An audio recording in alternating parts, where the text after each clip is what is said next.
जिसमें 14 पूर्व समाए, ऐसा है श्री मंत्र नवकार। वीर शासन के दिव्य सितारे, गुरु अमोलक सबके आधार। आनंद गुरु से आनंद पाले, कल्याण से सदरा मिले। गुरु युगल तारक सुयोग को, वंदन मेरा बारंबार, वंदन मेरा बारंबार।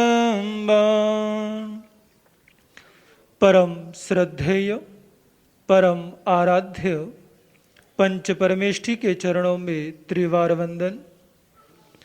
करुणा के अवतार सर्वज्ञ सर्वदर्शी परम परमात्मा महाश्रमण महावीर के चरणों में वंदन नमन। यहाँ पर विराजित नवकार साधक श्रमण संघीय सलाहकार उपप्रवर्तक मेरे दादा गुरुदेव श्री तारक ऋषि जी महाराज साहब, आगम ज्ञाता वाणी के जादूगर पूज्य गुरुदेव डॉक्टर श्री सुयोग ऋषि जी महाराज साहब आदि समस्त पूज्यवरों के चरणों में कोटिश वंदन नमन। मंच पर विराजित विदुषी महासाध्वी प्रवचन प्रभाविका श्री हिमानी जी महाराज आदि साध्वी वृंद, गुरु कृपा से यहाँ पर उपस्थित सुखविलासी भव्य आत्माओं, आज सुबह बिबेवाड़ी के इस रसिकलाल धाड़ीवाल स्थानक में गुरुदेव का पावन पदार्पण हुआ, प्रवेश हुआ। करीब 7:30 बजे से आप लोग आए हुए हैं। प्रवेश में साथ चले, स्थानक में पहुँचे, बैठे और अब वक्ताओं को सुन रहे थे। बड़ी देर से सुन रहे थे। मैं कोशिश करूँगा कि आपकी ज़्यादा परीक्षा ना लूँ, लेकिन प्रवेश है और 4 महीने हमें बोलना है तो थोड़ा सा ट्रेलर देना तो बनता है, वरना कहीं आज से आपने आइडिया लगा लिया और कहीं आगे फ्लॉप ना हो जाए। इसलिए पहले ट्रेलर देना थोड़ा ज़रूरी होता है, इसलिए हमें तो बोलना पड़ेगा। और मैं इंतज़ार कर रहा था कि कब नंबर आएगा, क्योंकि हम पंजाब से आ रहे, जैसे महाराज साहब ने कहा उत्तर भारत से, वहाँ पर हमें लोगों को ढूंढना पड़ता था कि कौन बोलेगा। लेकिन महाराष्ट्र की धरती है, यहाँ पर हर व्यक्ति वक्ता है, यहाँ पर बोलने वालों की कोई कमी नहीं है, एक से बढ़कर एक बोलने वाले हैं। तो अपनी बात एक छोटी सी बात से शुरू करूँगा। सबसे पहले एक प्रश्न आप सभी से पूछना चाहता हूँ। जैसे महाराज साहब ने बोला, मैं चाहूँगा कि आप लोग थोड़ा खुलना सीखें, बोलना सीखें, हंसना सीखें, क्योंकि हमारी जो गुरुदेव बोलते हैं, मैं बोलता हूँ, हमारी जो बोलने की शैली है या जो हम बोलते हैं तो हम हंसी खुशी से बोलना ज़्यादा पसंद करते हैं। बहुत बड़ी बड़ी बातें, बहुत हैवी बातें जो ऊपर से जाए, ऐसी बातें बोलने से हम परहेज ही करते हैं, कोशिश करते हैं कि ऐसी बातें कम ही करें, क्योंकि हंसी खुशी के साथ ज़िंदगी चलनी चाहिए। तो थोड़ा खुलना आज से शुरू हो जाए। महाराज साहब ने थोड़ा खोल दिया है और थोड़ा खुलना है ताकि मज़ा आए आपसे बात करने में, चर्चा करने में। तो एक प्रश्न के साथ अपनी बात शुरू करता हूँ। मेरा आपसे प्रश्न ये है कि दुनिया का सबसे बड़ा चोर कौन है? क्या सवाल है? दुनिया का सबसे बड़ा चोर कौन है? मुझे पता है कि शायद आपको लग रहा होगा कि महाराज एक ऐसी उटपटांग बात चालू कर रहे हैं, प्रवेश का दिन है, मंगल दिन है और बात कर रहे चोर की। लेकिन बात जितनी अटपटी है उतनी ही चटपटी है, उतनी ही मज़ेदार है। मुझे इतना तो विवेक है कि कब क्या बोलना है। तो सवाल है कि दुनिया का सबसे बड़ा चोर कौन है? हाँ जी, कौन है दुनिया का सबसे बड़ा चोर? अभी थोड़ा टाइम लगेगा अपनी अंडरस्टैंडिंग बैठने में, हमें समझने में और आपको हमें समझाने में। ऐसे ही पिछली बार मैंने प्रश्न किया था तो अलग अलग जवाब आए। दुनिया का सबसे बड़ा चोर कौन है, तो कोई इतिहास में चला गया, उसने कहा अंजनेय चोर है, रोहिणीय चोर है। कोई जनरल नॉलेज वाला बैठा था, उसने कहा नटवर लाल, जिसने लाल किला और ताजमहल बेच दिया वो सबसे बड़ा चोर है। मुझे उनके जवाब सुनकर तसल्ली नहीं हुई और मुझे पता है कि आपके जवाब भी इसी के आसपास होंगे। समय ज़्यादा हो रहा है इसलिए एक एक से पूछ नहीं रहा।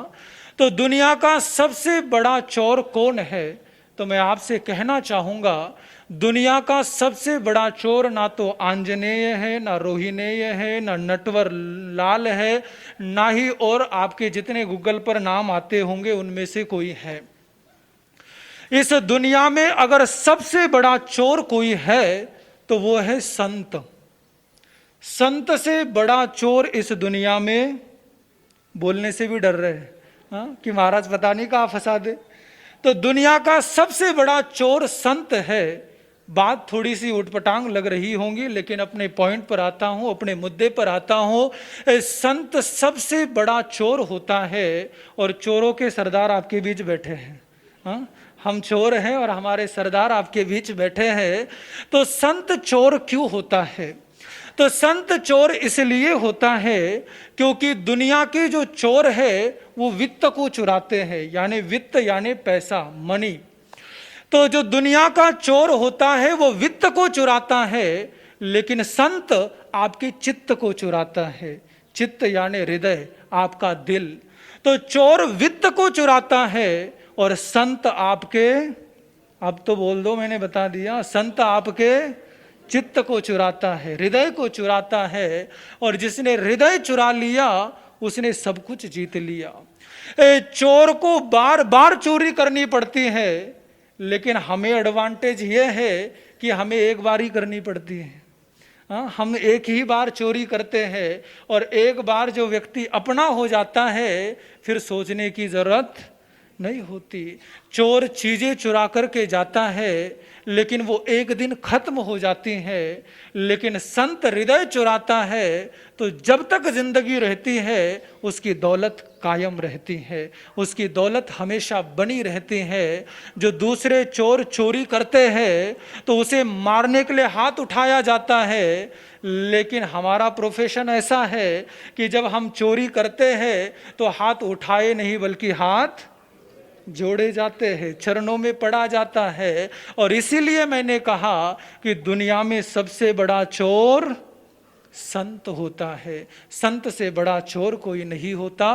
तो गुरुदेव यहाँ पर आए हैं आपका दिल चुराने, पूना वालों का दिल चुराने के लिए गुरुदेव यहाँ पर पहुँचे हैं, आपके शहर में आए हैं। तो एक शायरी के साथ अपनी बात शुरू करता हूँ। एक शायर ने बहुत खूब लिखा है, गुलाब ख्वाब, गुलाब ख्वाब दवा जहर जाम, गुलाब ख्वाब दवा जहर जाम क्या क्या है। गुलाब ख्वाब दवा जहर जाम क्या क्या है, मैं आ गया हो बता इंतजाम क्या क्या है, मैं आ गया हो बता इंतजाम क्या क्या है। बिबेवाड़ी वालों आपसे पूछ रहा हूँ, हम लोग आ तो गए हैं, अब आगे इंतजाम क्या है, अब आगे होना क्या है। क्योंकि सिर्फ आना महत्वपूर्ण नहीं है, अब आने के बाद क्या होना है ये ज़्यादा महत्वपूर्ण है, ये ज़्यादा जरूरी है। गुरुदेव यहाँ पर आए हैं, आपने स्वागत किया है। आचार्य अमित गति कहते हैं कि श्रावक के 3 कर्तव्य होते हैं। पहला है आगतम स्वागतम कुर्यात, यानी संत जब आपके नगर में आए तो श्रावक का पहला कर्तव्य होता है कि वो संतों का स्वागत करे, संतों का सत्कार करे, संतों को प्रेम से लेकर के आए। जब भी कोई भी संत आपके नगर में आता है, आपके शहर में आता है, आपके गली मोहल्ले, आपके स्थानक में आता है, तो आपका फर्ज बन जाता है कि आप आगे चल कर के जाए और उन संतों का स्वागत करके उन्हें लेकर के आए। लेकिन ये तो पहला कर्तव्य है। उसके बाद दूसरा कर्तव्य आता है तिष्ठन्तम च व्यवस्थित, यानी संत को लाकर के सिर्फ बिठा नहीं देना है कि महाराज सुंदर सुंदर पहाड़ी है, बड़ा सुंदर सा स्थानक है, आप यहाँ विराजिए, पहाड़ पर लाकर बिठाना नहीं है। हाँ, हमको एकांतवास के लिए नहीं आए, चातुर्मास के लिए आए हैं। हाँ, तो केवल स्थानक में लाकर बिठाना नहीं है, बल्कि उसके बाद आपका काम शुरू होता है। जो भी कार्यक्रम होते हैं, जो भी आयोजन होते हैं, जो भी योजनाएं हैं, उन सब में बढ़ चढ़कर भाग लेना है। हो सकता है कि लोग कहेंगे कोरोना कोरोना कोरोना है, लेकिन जब से कोरोना शुरू हुआ है तब से हम एक ही बात कह रहे हैं कि कोरोना से ज़्यादा डरो ना। हाँ, कोरोना से ज़्यादा डरने की आवश्यकता नहीं है। और मैं आपसे कहूँगा कि कोरोना के नियम पालो, लेकिन कोरोना की दहशत मत पालो, कोरोना का डर मत पालो। और जितनी त्राही त्राही मची है उसका कारण डर ही है, उसका कारण भय ही है। इस भय के कारण ही सारा वातावरण बिगड़ा है। आदमी ध्यान नहीं रखता, केयर नहीं रखता, बल्कि फियर रखता है, वो डर रखता है। और डर से कभी भी कोई भला नहीं होता है। मैं चाहूँगा कि आप अधिक से अधिक संख्या में आए, हर आयोजन में लाभ ले। और ये जो यूट्यूब कर रहे हैं, ये रिपीट टेलीकास्ट के लिए रखना। यहाँ सुनने के बाद फिर सुनने का मन करे तो घर जाके सुनना। और जो इस शहर के नहीं है उनके लिए यूट्यूब है, आपके लिए तो हम खुद लाइव बैठे हैं। हाँ, आपके लिए तो हम खुद यहाँ बैठे हैं। अगर यूट्यूब पर ही सुनाना होता तो फिर वैजापुर से ही सुनाते, फिर यहाँ आने की क्या जरूरत थी। हाँ, तो ये यूट्यूब जो है ये बाहर वालों के लिए है, आप लोगों के लिए नहीं है। हाँ, रिपीट टेलीकास्ट देखना चाहूँ तो बात अलग है, लेकिन लाइव में आना है, यहाँ आना है और यहाँ आकर के सुनना है। तभी वो चातुर्मास निखर पाएगा, तभी वो चातुर्मास बन पाएगा, तभी वो चातुर्मास का आनंद आ पाएगा। गुरुदेव यहाँ पर आ गए हैं और गुरुदेव ने अपनी दुकान 23 तारीख से खोल लेनी है। और यहाँ पर मैं आपको बता दूँ, जब भी कोई अपनी दुकान खोलता है तो उसकी मार्केटिंग करता है, उसकी एडवर्टाइजिंग करता है। तो मैं आपको ये बता देना चाहता हूँ कि गुरु तारक अपनी दुकान खोलने के लिए तैयार है। आज ओपनिंग सेरेमनी हो गई है और 23 से माल बिकना, वो बिकेगा कि नहीं बिकेगा, जोर से बोलो थोड़ा। हाँ, माल बिकना शुरू हो जाएगा। और ये बता दूं कि माल की जो मार्केटिंग है वो हम यहीं से बैठकर करेंगे, कोई घर घर जाकर के, जगह जगह जाकर के नहीं करने वाले, बल्कि यहीं से करेंगे। क्योंकि जो ब्रांड होता है वो केवल मार्केटिंग एडवर्टाइजिंग के थ्रू करता है। हम कोई ठेले वाले नहीं है जो जगह जगह जाकर बोलेंगे भाई माल ले लो, माल ले लो। बल्कि गुरु तारक एक ब्रांड है।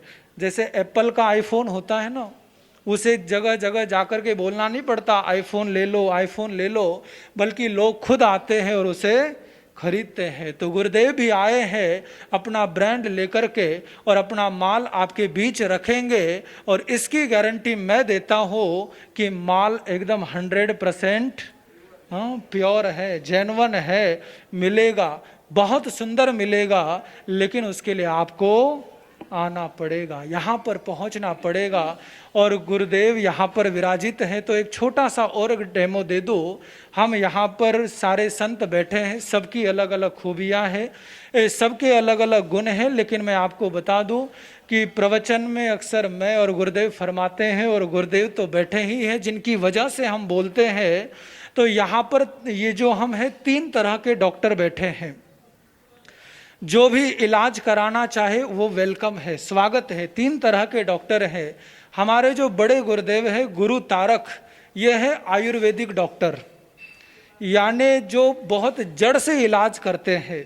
जो भी आता है प्यार से बिठाएंगे, उसे सुनेंगे, उसकी सारी बात सुनेंगे, सारी समस्या सुनेंगे, और उसके बाद फिर उसका इलाज देते हैं। और फिर ऐसी दवाई देते हैं कि जड़ से सारी प्रॉब्लम खत्म हो जाए। तो ये है आयुर्वेदिक डॉक्टर। उनके पड़ोस में बैठे हैं होम्योपैथिक डॉक्टर, जो देते हैं मीठी गोलियां। हाँ, इनसे महाराज साहब बोल रहे थे ना, हाँ जी हाँ जी हाँ जी, तो इनका हाँ जी ये होम्योपैथिक गोलियां है, मीठी गोलियां है। यानी जो भी आएगा उसे बड़े प्यार से मिलते हैं। और इन यही कर सकते हैं। लोगों के साथ घंटे घंटे बैठना हमारे तो बस की बात नहीं है। तो यह है होम्योपैथिक डॉक्टर जो मीठी गोलियां देते हैं, तो आपको हर टेस्ट मिलने वाला है। तो वो बैठे हैं आयुर्वेदिक डॉक्टर, ये पड़ोस में बैठे हैं होम्योपैथिक डॉक्टर, और उनके पड़ोस में बैठे हैं एलोपैथिक, यानी जो देते हैं इंजेक्शन। हमारा काम थोड़ा कड़वा है, अभी प्रवचन चलेंगे तो धीरे धीरे आपको समझ में आएगा। हमारा काम थोड़ा कड़वा है क्योंकि लोगों को आजकल तुरंत असर चाहिए, तुरंत प्रभाव चाहिए, तो इसलिए कड़वी दवा देनी पड़ती है, इंजेक्शन भी देने पड़ते हैं।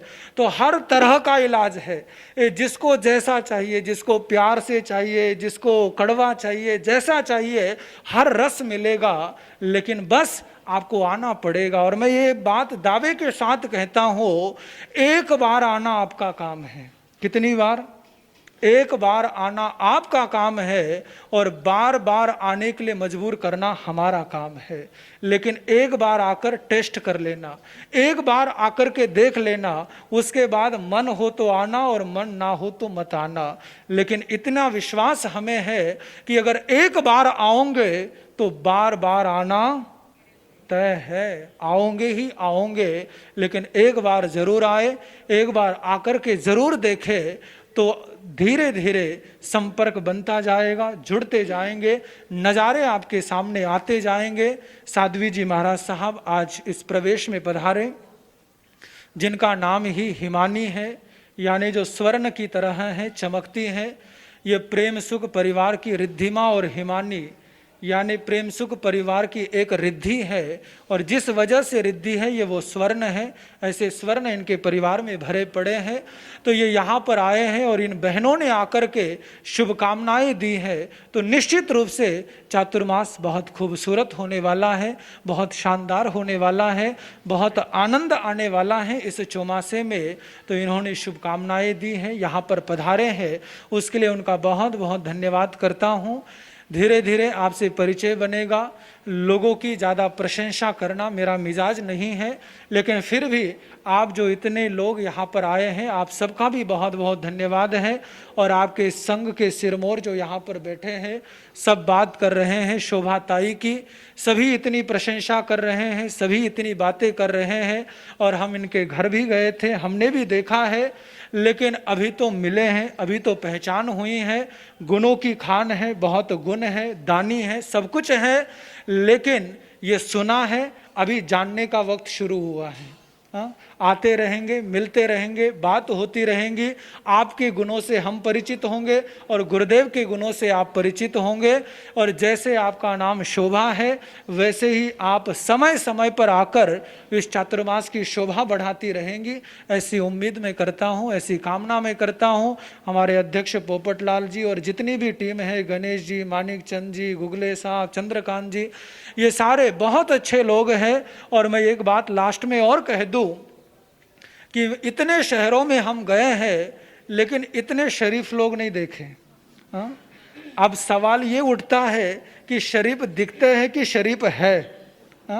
ये चौमासे में पता चलेगा, ये चौमासा बताएगा। तो बहुत अच्छे लोग हैं, आप जैसे नेक पढ़े लिखे। पुना तो एजुकेशन सेंटर है, यहाँ के लोग बहुत पढ़े लिखे हैं, और इसलिए थोड़ा ज़्यादा मेहनत करना पड़ेगा।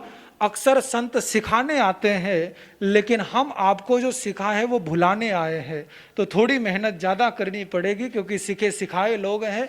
लेकिन आप आते रहिए, आनंद आता रहेगा, चातुर्मास में रंग लगते रहेंगे, और नज़ारा अंदाज कुछ और होगा। इन्हीं शुभकामनाओं के साथ ओम शांति।